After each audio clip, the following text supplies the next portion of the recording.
Hey everybody, this is Petey from the Spinner Rack, and we also have Salmonellis ready to rock. today we are doing a video on a comic great, the ambassador of all things comic books. Even if sometimes he would say a nice word about DC from time to time, but in between jokes about DC. It's our man Stan. The one, the only, So Stan the Manly. So here we have this, excuse my French, piss poor announcement that they're going to do a documentary on Stan when they should have had it for his 100th birthday. This is all they had. But I wanted to talk about the tributes to Stan. Of course, there's always this brewing. What tribute? What tribute? The only of all the comic companies, Yeah, only one comic book company did a tribute to Stan, and that was DC Comics, the distinguished competition, as he liked to call them. that's the important part. That's the important part to be like. And all right, it ultimately seems that the even the Marvel has been taking. I don't know. I'm not even gonna jump there. Just to watch this trailer because we watched it before, and then we're gonna get this other tribute that Marvel did.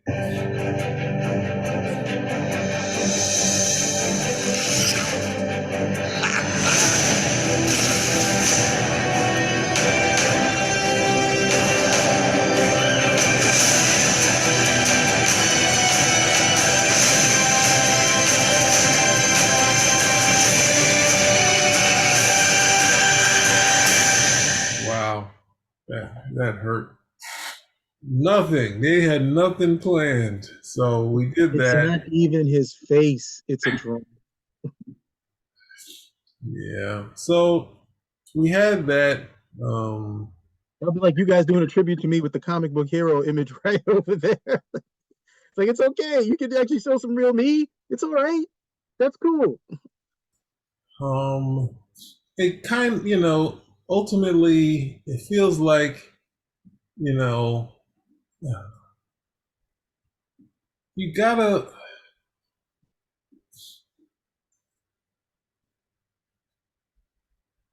Here we go. We're gonna go to this thing.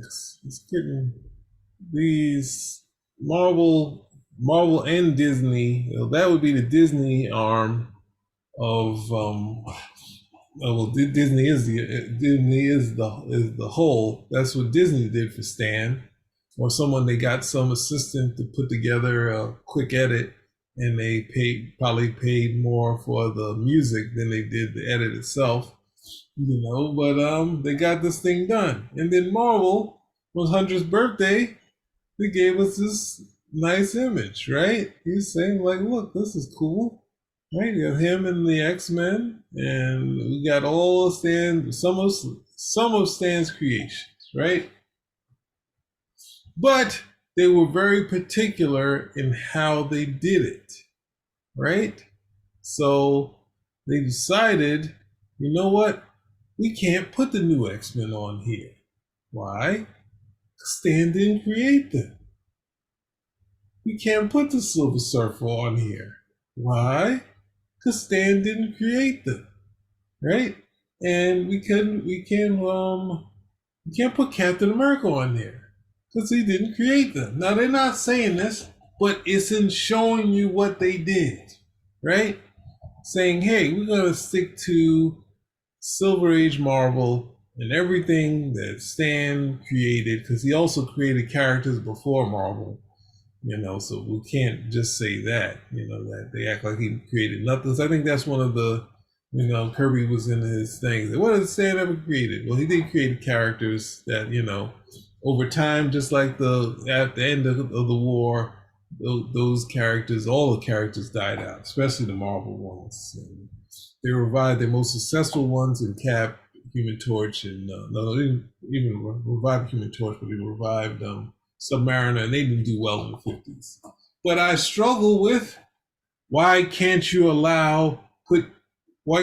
put the Silver Surfer and Captain America here when he has done some classic stories on them?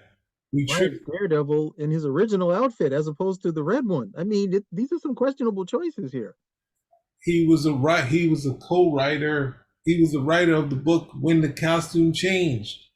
And at the same time, well, Bollywood or Bollywood came up with the oh gosh, no, they were already connected to what's new. So it's not a take of Disney taking away from it. Hopefully not.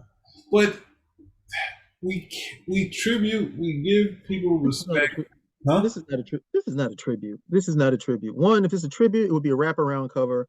You got Art Adams, who's over here doing wraparound covers for Fantastic Four, throwing every character. Every character's over there. And then I'm looking like, where's Black Panther? I don't see him on this Oh, he's cover. there. He's behind his head. Oh man, okay, I would have totally missed that. But you do a wraparound cover, and you don't do just one wraparound cover. You do like four, like they're doing, because they're getting like four, and I mean like full covers. So you like two books and the full cover. They're doing that, and they're getting like all of these villains out just for the Fantastic Four. And you know that he's got more credits than that, especially since he created most of the guys who they're putting on the cover. And they're doing the same thing with Iron Man, just to do all of the armor is like four covers. Yeah. And you're telling me we can't get the same thing for Stan Lee? This is so cheap. It's just so cheap at the end of the day. It just doesn't. Well, you know what? It's just par for the course at the end of the day. I'm pretty certain you give it 10, you give it 15 years, they won't even acknowledge Stan Lee anymore. He'll just be like the kindly old man who was in the movies, and nobody will have any idea who he was until somebody decides to either do a hit piece on him, or to actually look and say, hey, wait a minute, this guy was more instrumental than we thought. He wasn't just the kindly old guy in the movies. He wasn't just this dude at the end of the day. I I I I, I I look at the art. This is just so cheap. It is. I mean, Neil Adams got such a nice send off from DC Comics, where they actually put it in story. They actually put it in story form, and then DC, you know, the one bit of work that Stan did with them, they decide, okay, in honor of Stan, we're gonna like re-release all the characters. Everybody gets, it's gonna be an anthology series, all different covers for one cover for each of the character that he created. And Marvel, what are we getting? We're getting a documentary, no books, no really nice covers. You would think that this guy was not Stan Lee.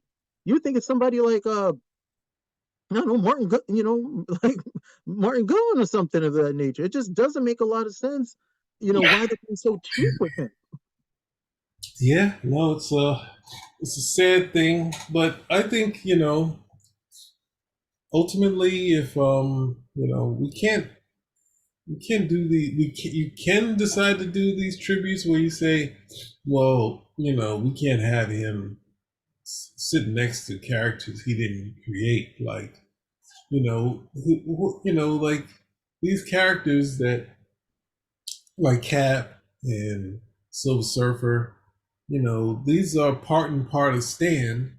And then if you got the Falcon back there saying he wrote the book till created the Falcon, why can't you have Cap there? Why can't you do something? And I just think that it's tough because it is how you're saying, like he's the old man that was sitting in Hollywood collecting a check and this, that, and the other. But at the same time, if they were going to allow him to do stuff, they were going to allow, he would. That's how you got him doing voices in animation because he was around and he was doing stuff and he was agreeable. So Why isn't the Silver Surfer here? And I mean, Cap, I can understand if you want to make an argument for Cap. That's Joe Simon, Jack Kirby. Even though most of us wouldn't have any idea who the hell Captain America is without Stan Lee bringing him back to lead the Avengers. But why isn't the Silver Surfer here?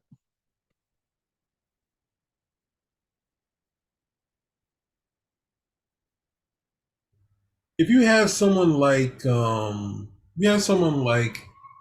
Chris Claremont passing, or as I think you mentioned, like Neil Adams. Do you take away? You're going to Neil Adams. You take away Batman, Green Arrow, Green Lantern, X Men. He was instrumental in all those things. You take away that and say, here's continuity comic books. He created. Here's all the continuity characters. Thanks, Neil. Great.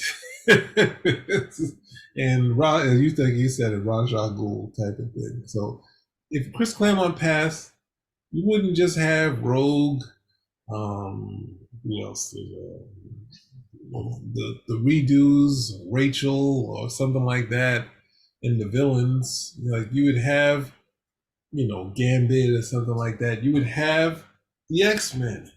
You wouldn't slight the person. I mean, obviously with Lee Win, it's like, oh, we need to highlight him, the most successful character that he created, so Wolverine. So yeah, I get it, because most people won't know all the stuff that he's done in comic books for the majority of the time of writing almost every character at Marvel and DC. So, but I get that sort of thing. But with Stan, he's had a healthy time on not only characters he created, but working on this. He even wrote like in Heroes for Hope. He wrote I think the first couple pages of scripted the first couple pages of Heroes for Hope. So it's not like he hadn't written the new X-Men, and like he's instrumental in the approach to comic books. That's the other thing, that the other characters that came after him. So you can have it's like when Byrne did the anniversary issue and had Stan on there. We also wanted Kirby on there, but it was going to have all the Fantastic Four 236 had all these characters, not just characters. They're saying this is the Marvel universe, and the Fantastic Four here, and Stan and Jack are here. The guys are always who were kind of running Marvel. And Stan is ultimately from the old school, so he, had a family to take care of. Um, and he's not going to just, obviously when necessary, he ventured out and was doing other things and finding ways to, take care of his family with all the other stuff he's doing in signings. But he stuck with Marvel. He was instrumental in stuff like that with starting the movies. He was in animation. He'd been doing the time. Now it's tough because you can look at what Kirby did, and it was a good thing for him. He broke out. There's not to say that Stan would have allowed Marvel to push Kirby out, even if he was going to move away from drawing and maybe editing or something like that. We don't know. We'd assume that he would let him go, but Kirby ventured out on his own. He did take some slights. That is to be commended. To like guy from the old school who was worried about his job most of his life, and how he's going to make a living, and ultimately why he broke up with him and Joe Simon, because things weren't working. He went to DC, and then he went to Marvel. But he was a guy that stuck with one company, stuck with as long as he could, and then he started branching out, and it's just like, well, no, Stan needed to sit around and be creating more characters and proving that he was the guy who created it.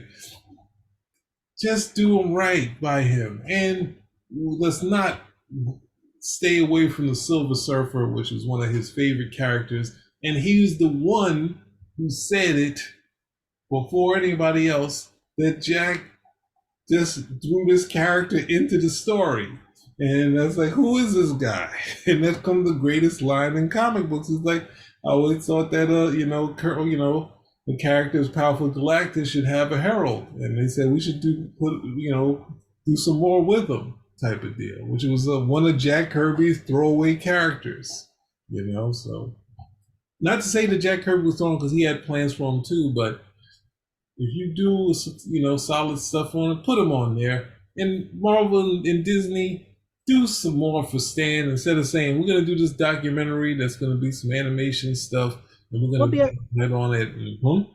Because the idea, at least as much as I've ever heard about the Silver Surfer, is that okay? And this is, I'm not sure if this is how the whole thing went down. This is only what I've heard, because I'd never really dedicated any time to reading it about it.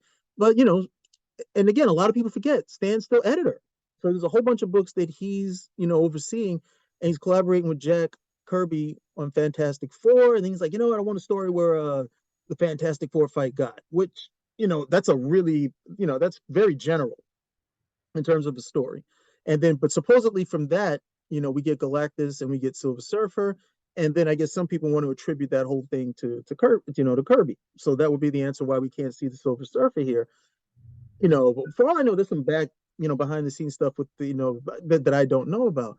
But okay, we have the initial appearance of the Silver Surfer, and he continues to make appearances throughout the Fantastic Four, going along.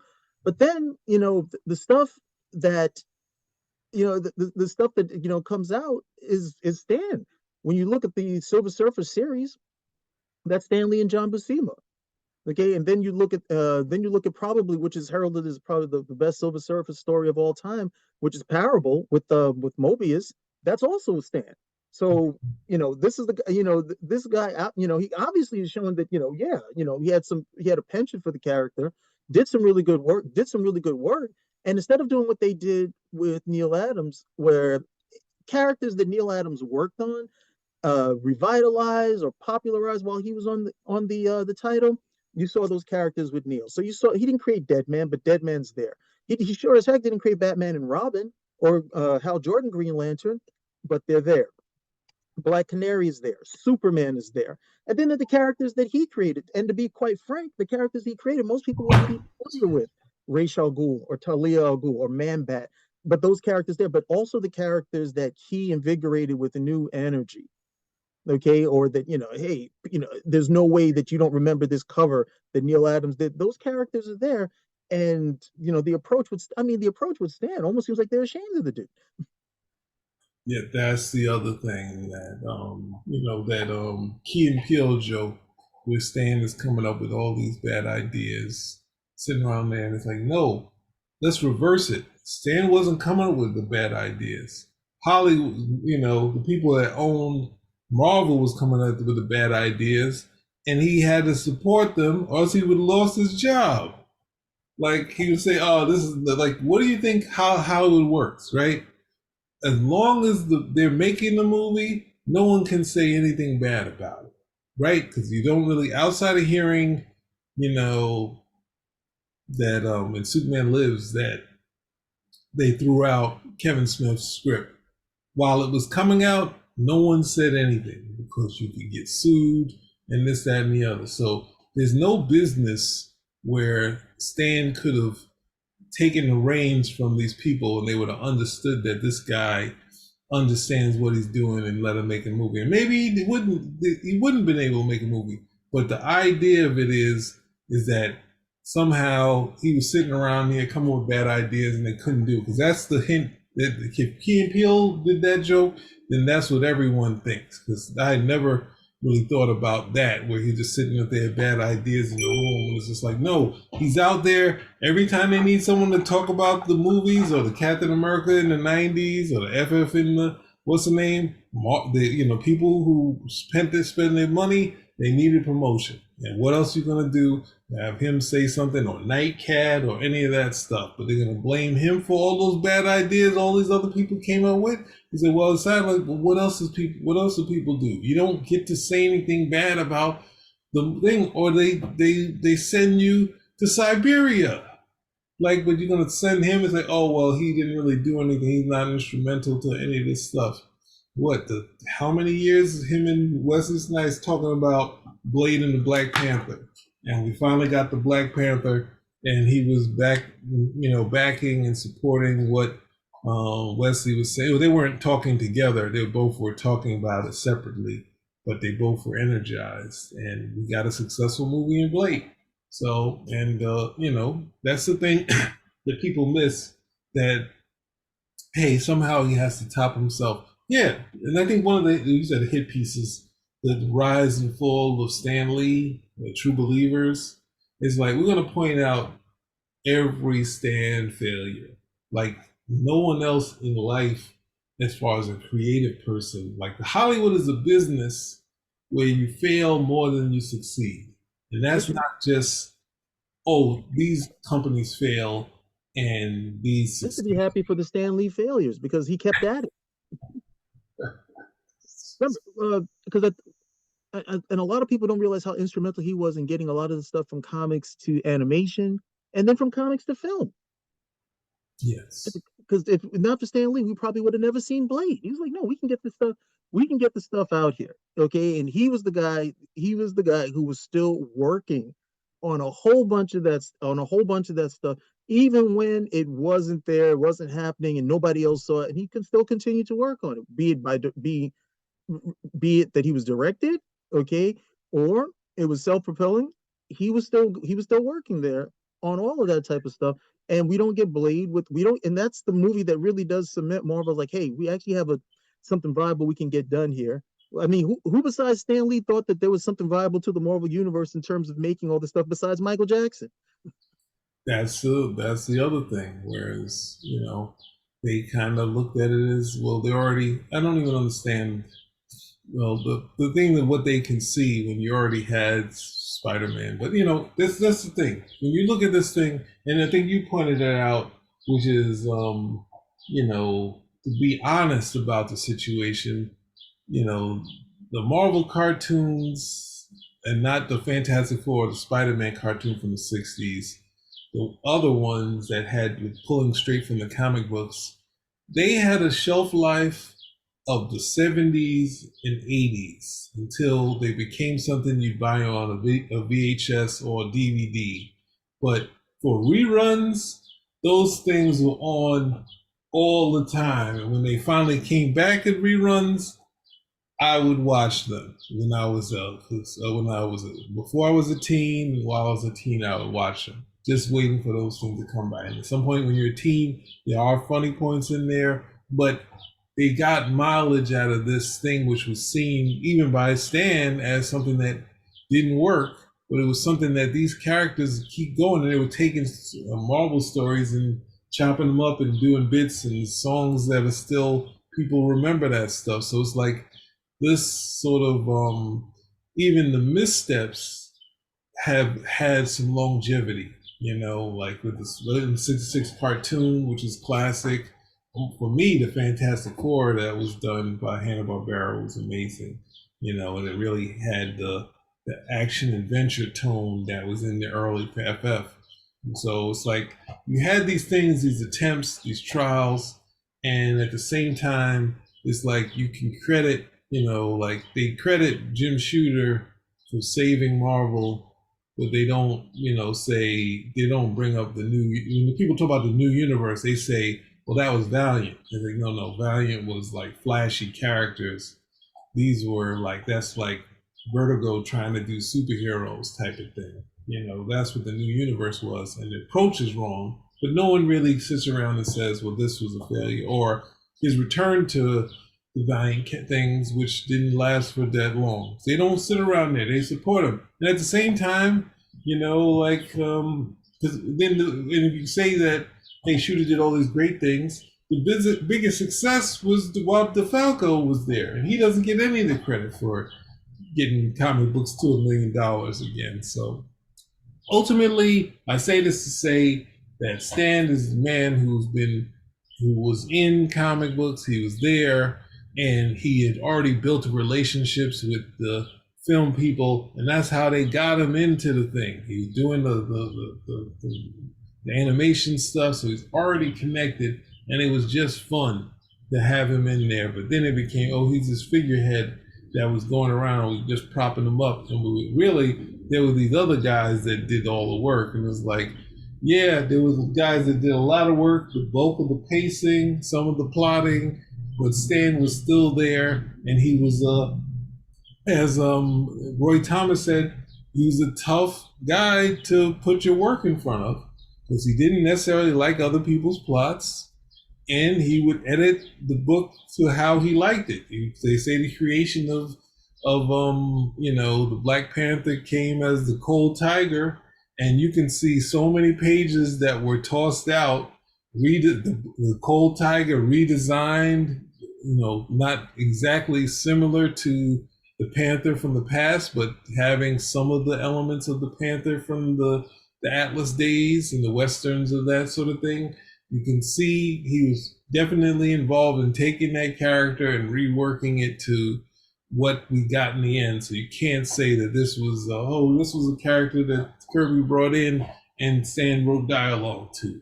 It's Roy Thomas said Sal Brusky finally said, Stan, you got to stop editing Roy's stuff. We're never going to get this stuff out. And he turned and said, all right, I'll read the first page and the last page, and if they're good, I'll send them on. And at some point, he started to, give up the, give up the hold on it. And you could hear at the end, like towards the end of the '70s, he was holding on to the Fantastic Four and Spider-Man. And then he's like, well, I want to hold on to Spider-Man. And then he got to do the newspaper strips. But then he's so involved in everything else, like doing in the business sense, moving away from being publisher, then you hear him, people working with him on the news strip that was in the '80s. But it's just like, come on, this is a person that did every, was a stick to itiveness, and with no reason to, because as you just said about Michael Jackson being the only one being interested, and him going to movies with Bob Kane and saying, Stan, wouldn't it be great if one of your movies got to have a big opening like Batman? And then Stan would be going with their wives and going to the movies and being like, ultimately, some point we might get a movie out there. So you can't fault the guy and give him this due. Forget what you hear. He was tough as editor. No, he wasn't as tough as Bill Gaines or Harvey Kurtzman or the DC. Being really polite. Huh? I said, you're being polite because I heard the stuff that Stan would say. Stan wasn't so much, hey, I don't like the story. Stan was like, this guy can't write.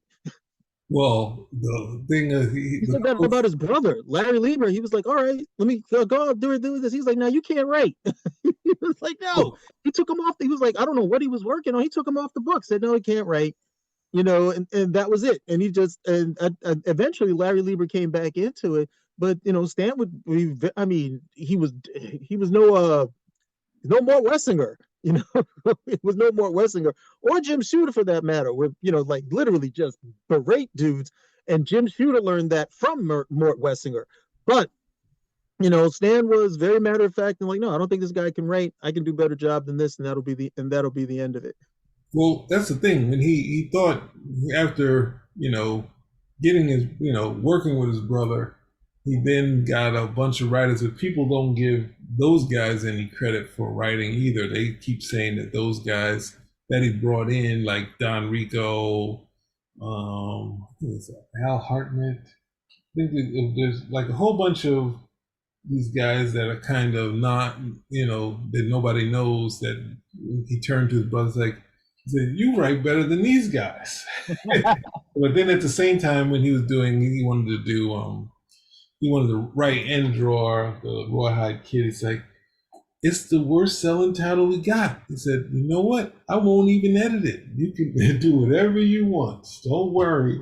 And he got to do it. But yeah, ultimately, celebrate him the right way and don't put the conditions to worry about. Why is Cap there? Oh, well, they had the face with the ear and Iron Man's helmet and Stan's face all mashed together. Like, why is Cap there? Because he spent time writing him. Why is Wolverine there? Because he presented Wolverine. It says Stan Lee presents. Like, the Marvel Universe, they're calling it Marvel. That's him. Yes, they use Marvel. They had Marvel Tales and this, that, and the other. Yeah, stop being so postmodernist where everything has to be well, if it's not exactly this, then we can't do it. It's like, no, this was again, Neal Adams, I think, is the best example. It's a collaboration, and then there are characters that you would not even know this character exists. You don't know that Captain America exists because of Joe Simon. Nobody does. You don't know because you don't know that Captain America, Joe Simon created Captain America. Sure, Captain America comes out. Captain America is definitely a hit, and then Captain America goes the way of all those books, circa Seduction of the Innocent. Okay, the war's off. There's not really viable for this character anymore, and the character's put to bed. And that was so many different characters, and most of them didn't come back. This guy comes back. Why? Stan was like, we got this character over here. Let's bring him in. We test him out over here. Okay, good. We put him into the Avengers, and that's it. The rest is history. So if the whole idea is you don't know this character without Stan Lee. Did he create him? No, not. But you don't know this character without Stan Lee. And then, well, any of you say, well, Kirby's the one who brought him in the Avengers.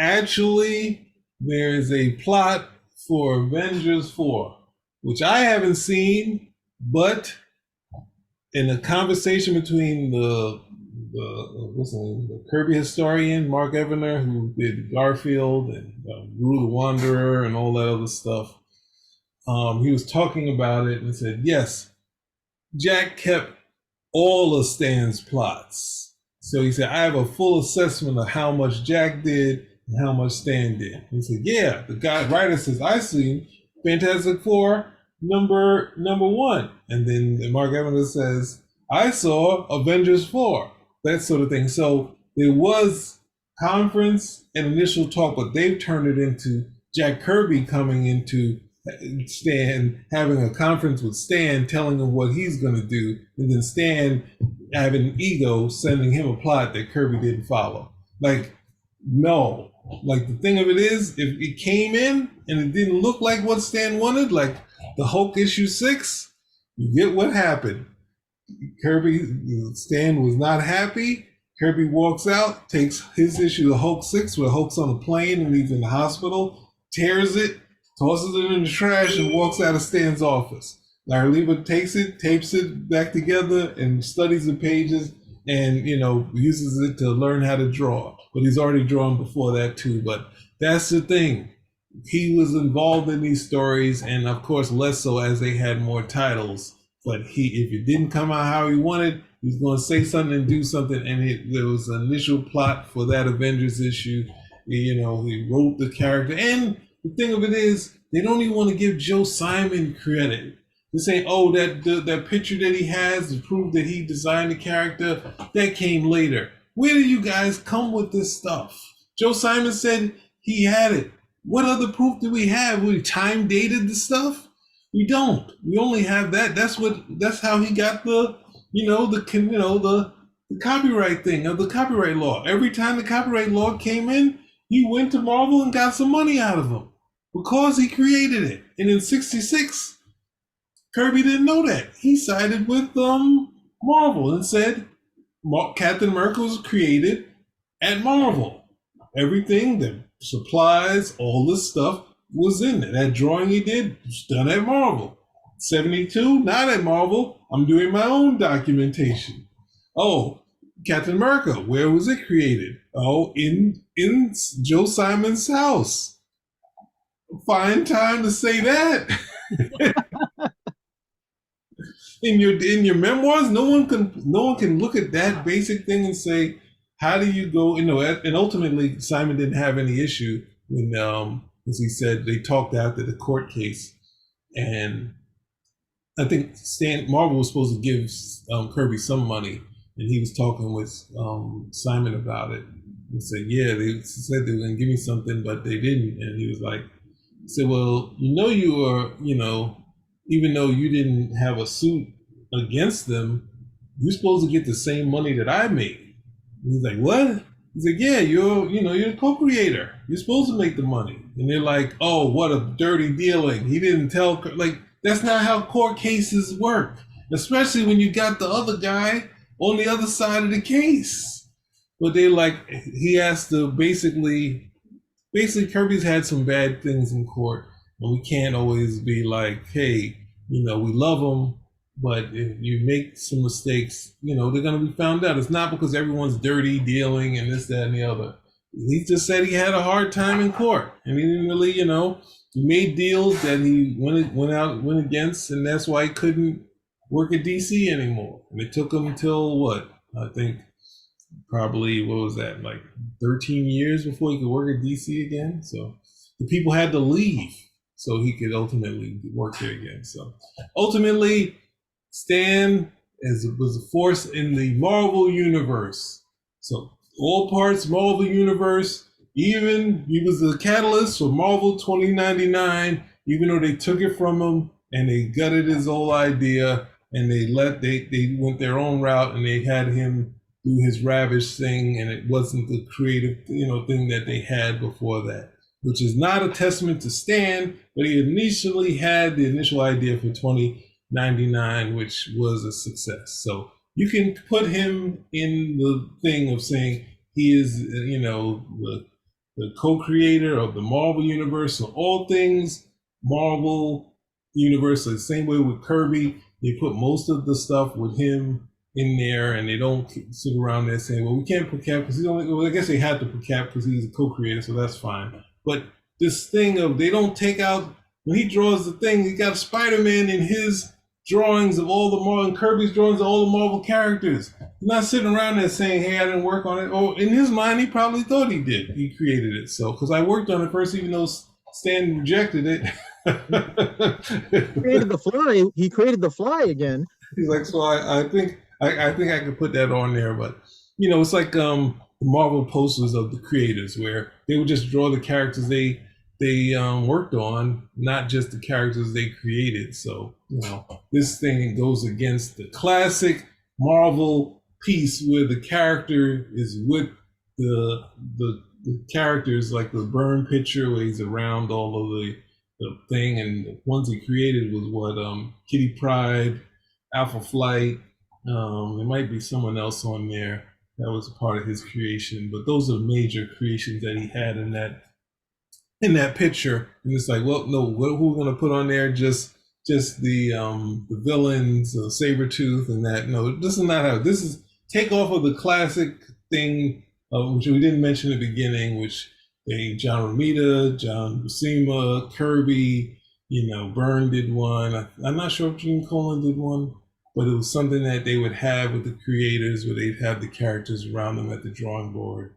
And this is slight because they don't have all of the characters that he worked on, and basically the entire, like what you say, having have an Art Adams Marvel universe. You want to do the classic Marvel, then fine, but hey, do put as much characters as you can in there because he's No, they wouldn't be able to do it. They was like, if you put all the characters,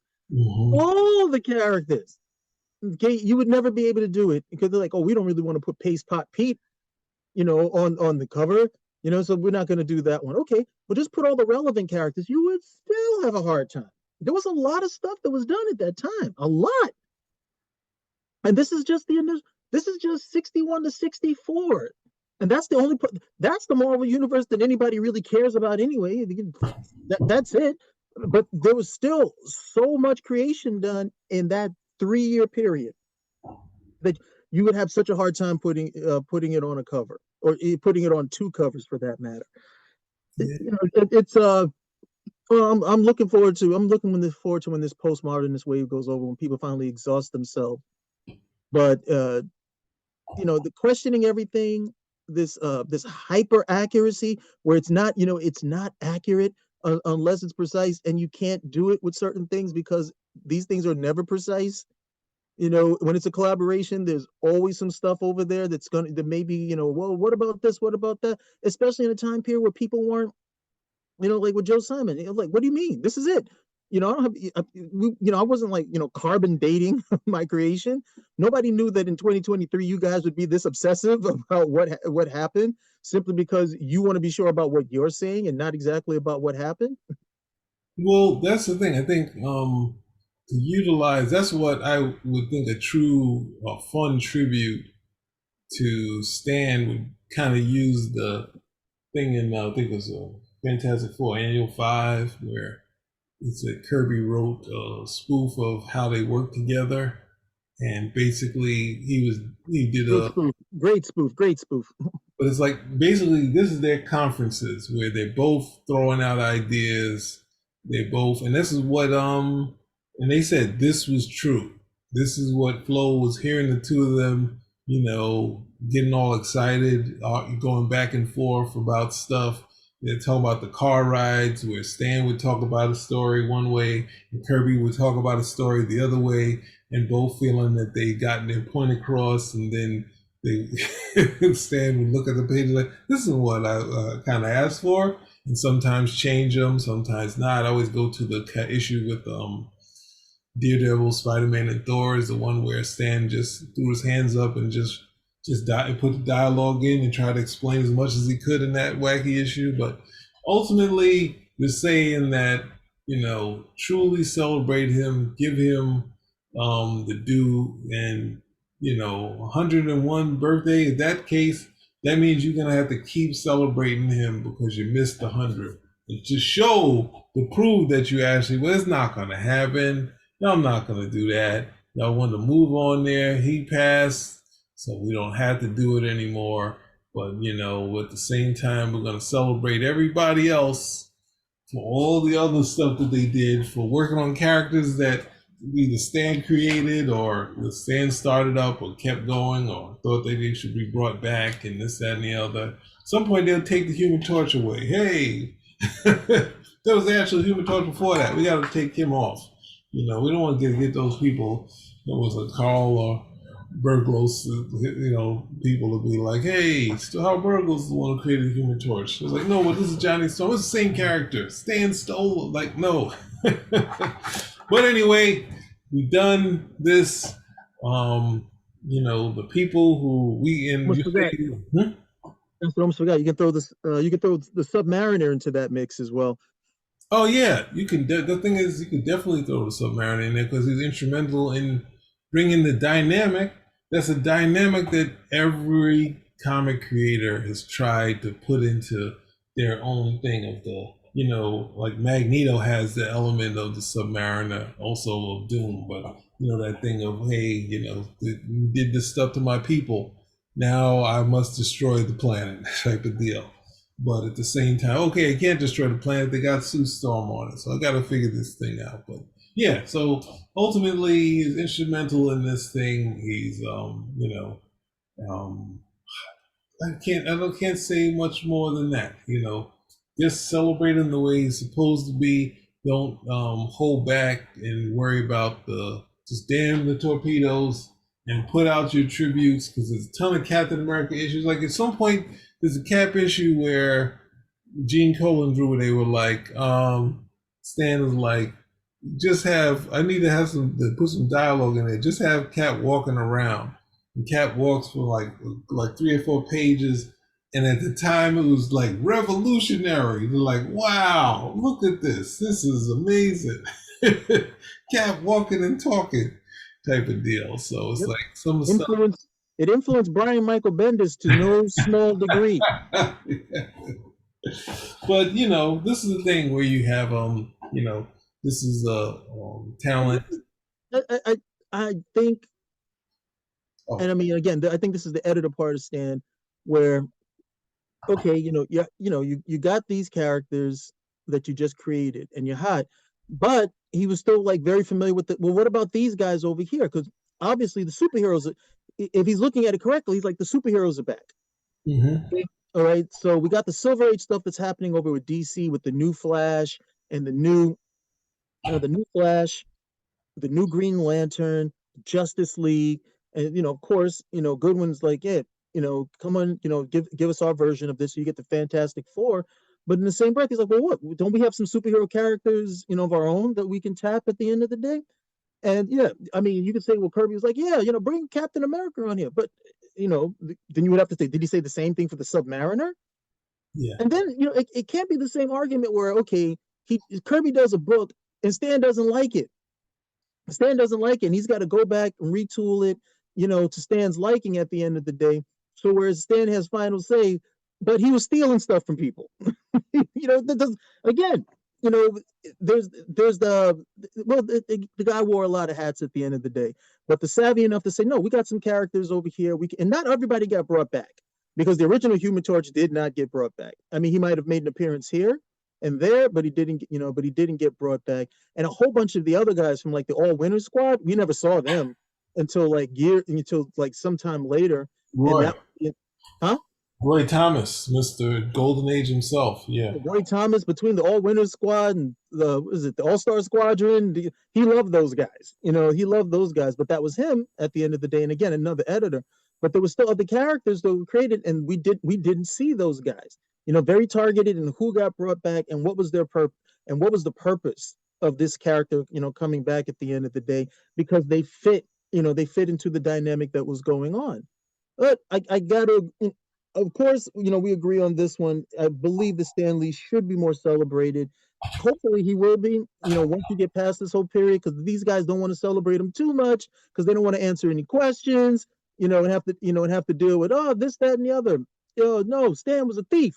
They don't want to have to deal with that type of stuff. So let's let's honor him in a manner that is as quiet as possible, so we can just go forward. Because we don't want to have to deal with the internet. Well, that said, and you're sitting around saying to yourself, who are these bozos talking about a tribute to Stan? You're asking Marvel and Disney to do a tribute. What about you guys? You didn't put your hard-earned money to this. Yes, we did. We got a tribute out there. So, we said and ultimately it was already there, but, the idea that he was tribute before Stan passed away. Yes, and saying that he was the ambassador of comics, which it should be the person that been selling you on this, not just selling you on one character or this. He's been selling you, saying that these Marvel characters were viable, while they were saying no. We saw Howard the Duck; it didn't work. There's no chance of this, and we saw those cartoons and this and the other. That thing ain't gonna work, and they work. He was right. So. Ultimately Hollywood was wrong. It took forever to get a Marvel thing off the ground. Even the stuff that was easy to translate. They translated a freaking Ultra. They all think it's stupid. They all think they're at the Playboy Mansion with Hugh Hefner gigging on those early Batman serials. They think it's all stupid. Even today, with all the money, they still think it's stupid. Dude, that's the thing, you had this, you had this thing of saying the hardest thing was the costumes, and the closest thing is saying, hey, we got this Matrix all black, let's start doing this. Let's do X-Men. Hey, let's do Spider-Man. Why are we wasting our time? Let's do Spider-Man. and they can we put Spider-Man? Sorry, what's up? Can we put Spider-Man in all black? Can we put him in all black leather? Not until the third movie. All right, okay. We got to put him in this red and blue. Okay, all right, we'll do it. And they visualized it in such a way that was amazing. Like at first, it was just like, why are they have the webs? And then you see, it's like, whoa, maybe spoke too soon here. So anyway, that's what it is. We showed you the two sort of tributes that were done by Marvel, and both were piss poor. So. Ultimately, and I wanted to add my thing of saying, hey, he did these runs on these classic characters, brought you some characters they're still using, like the Falcon. So celebrate these guys and celebrate him as he should be, or you can do as you've been doing, as Cal said. Don't forget, they're using characters he created like the Falcon, and we have characters they created that are still coming down the pike. We got the Fantastic Four; those guys are coming. We have Doctor Doom. Those guys are coming. Silver Surfer, Galactus, a whole bunch of guys. They still haven't tapped these dudes yet. So there's still more great stuff coming down the pike from the collaborations with Stan Lee.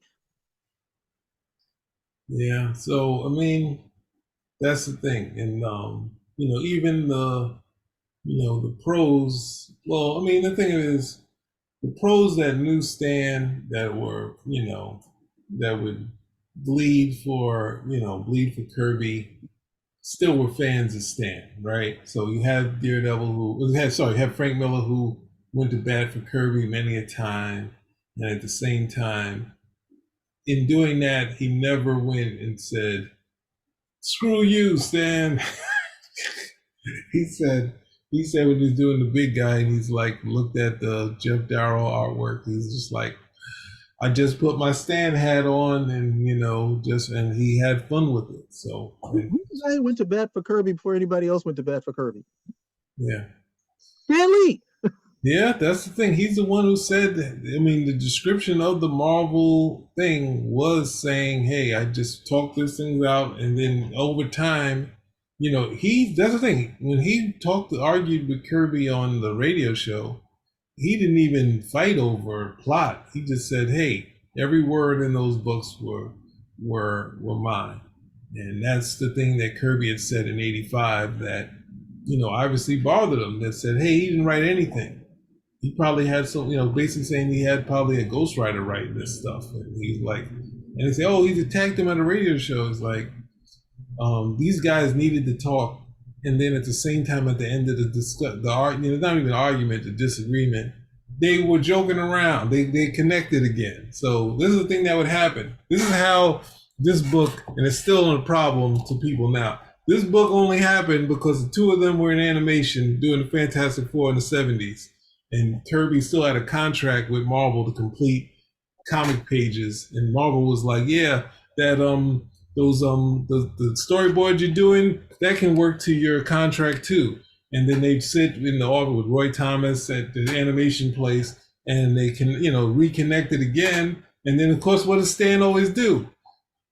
We talked about doing the Silver Surfer when he came back. Why can't we do the Silver Surfer?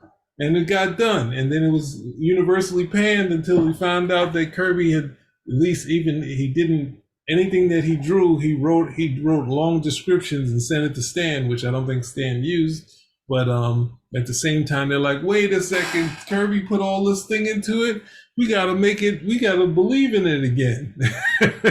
When they both said, oh, they're differing views of the Silver Surfer, why it wasn't good. And now it's like, wait a second, it's brilliant. Look at all these pages of the description that Kirby did for it. So it's like this thing when the two of them were together, and I think Susan Shooter said it too, when they were at some get together, and they had some Marvel thing, and Kirby was there, and they put them together, and something happened by mistake. Stan's hand gets bloody, and they're talking, and then Roz comes, thinking that at some point coming home, Kirby's gonna get upset, so she dragged him away. But then they say, and I don't know how true it is, when Kirby passed, Stan showed up, was in the back of the funeral, and Roz was gonna go to him, but Stan didn't really want to. He was in and out very quickly. He wanted to show his respect and not, but at the same time, Roz was at a point where she could have,